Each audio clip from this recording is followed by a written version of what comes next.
Sisi kama serikali tunapata fursa leo ya kuonyesha kwa wenye duka. Maana sisi ndio wenye duka.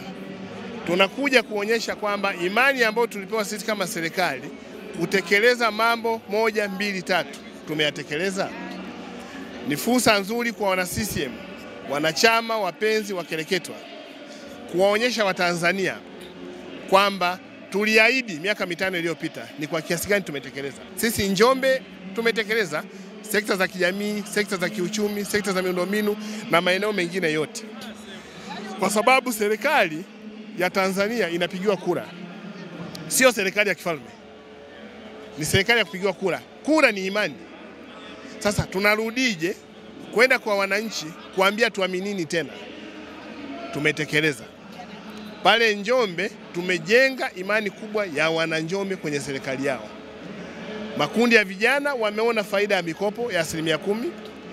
Tumeendelea kuambia vijana, nendeni mkachukue. Wale ambao wamehamasika wameenda kuchukua.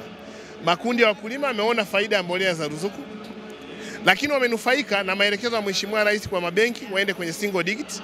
Tuna wakulima wengi sana ambao wamechukua mikopo ya matrekta, wameboresha mashamba yao, wameboresha mifugo yao. Kuna watu huko Tanzania wamefanya shughuli kubwa sana za uvuvi.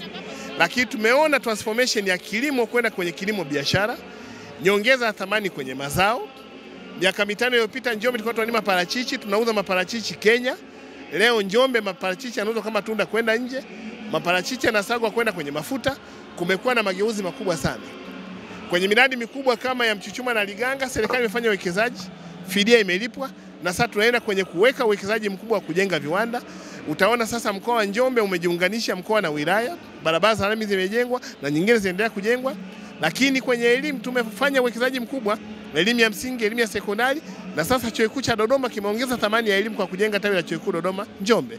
Kwa hiyo kumekuwa na mafanikio makubwa ambayo yanabeba imani kubwa ya makundi ya Watanzania, vijana, makundi ya Watanzania kina mama, watu wenye ulemavu, wakulima, wafugaji, wafanyabiashara, katika kuona kwamba serikali inafanya kila ambacho wananchi walikitarajia.